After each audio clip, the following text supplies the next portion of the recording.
আজকের ভিডিওটিতে আমি ১৯ থেকে ২২ বছর বয়স্ক জেনজিদের এমন কিছু অ্যাডভাইস ও টিপস শেয়ার করব যা আমি যদি আমার ১৯ থেকে ২২ বছর বয়সে জানতাম তাহলে আমার লাইফ আরও বেটার হতো। তো চলুন ভিডিওটি শুরু করা যাক।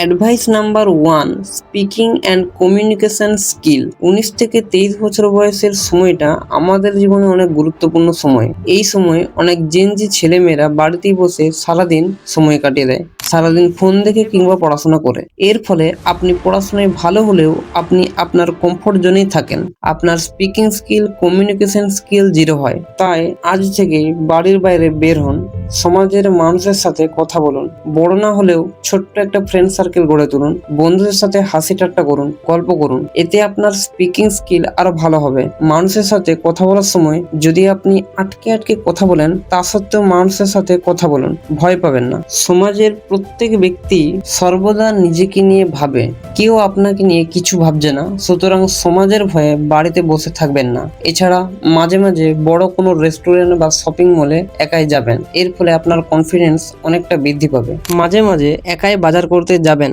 দোকানদার বা সবজিওয়ালা কাকুদের সাথে একটু দর কষাকষি করবেন। এতে আপনি সমাজের চালচলন বুঝতে পারবেন এবং আপনার কনফিডেন্স অনেক গুণে বৃদ্ধি পাবে।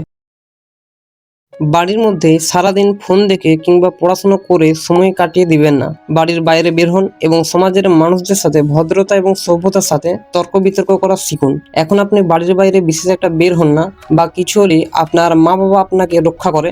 যখন বড় হবেন তখন বুঝতে পারবেন 1 ইঞ্চি জমি জায়গা বা টাকা পয়সার জন্য কত তর্ক বিতর্ক করতে হয়। সমাজে টিকে থাকার জন্য তর্ক বিতর্ক করা একটা আবশ্যিক জিনিস। একবার ভেবে দেখুন তো, আপনার সামনে আপনার স্ত্রীকে বা আপনার গার্লফ্রেন্ডকে কেউ বাজে কথা বলছে, কিন্তু আপনি কিছুই বলতে পারছেন না, কারণ আপনি তো তর্কই করতে জানেন না। বা কোনো প্রতিবেশী আপনাদের সমস্যা করছে, কিন্তু আপনি কিছুই বলতে পারছেন না।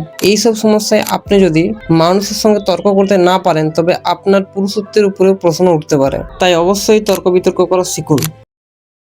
সমাজে টিকে থাকার জন্য আপনাকে তর্কাতর্কি শেখার পাশাপাশি সেলফ ডিফেন্সও শিখতে হবে।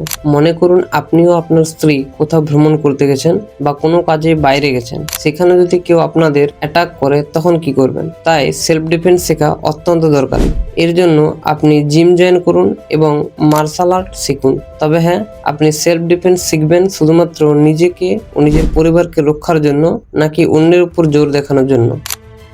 20 থেকে 23 বছর বয়স, এই সময়টায় আমরা আমাদের কেরিয়ার নিয়ে অনেক বেশি চিন্তিত হই। এই সময় আমাদের মা বাবার থেকেও টাকা পয়সা চাইতে আমাদের লজ্জা লাগে। তাই এই সময় আপনার নিজের খরচা চালানোর জন্য আপনাকে কিছু ছোট ছোট ইনকাম সোর্স গড়ে তুলতে হবে। এর সবচেয়ে ছোট্ট এবং সহজ উপায় হলো বাচ্চাদের টিউশন পড়ানো। আপনি সাইবার ক্যাফেতেও কাজ করতে পারেন। এছাড়াও আপনি ভিডিও এডিট ও থাম্বনেল ডিজাইনিং শিখে ফ্রিল্যান্সিংও করতে পারেন। আর কেরিয়ার নিয়ে আপনাকে বলবো, বেশি দুশ্চিন্তা করবেন না, প্রচুর পরিশ্রম করুন। সঠিক সময় আসলে আপনি অবশ্যই সফল হবেন। আজকের সমাজে প্রত্যেক ব্যক্তি স্বার্থপর, সবাই নিজেকে নিয়ে ভাবে। আপনি যদি সহজ সরল থাকেন তবে সবাই আপনাকে ব্যবহার করে চলে যাবে। তাই না বলতে শিখুন।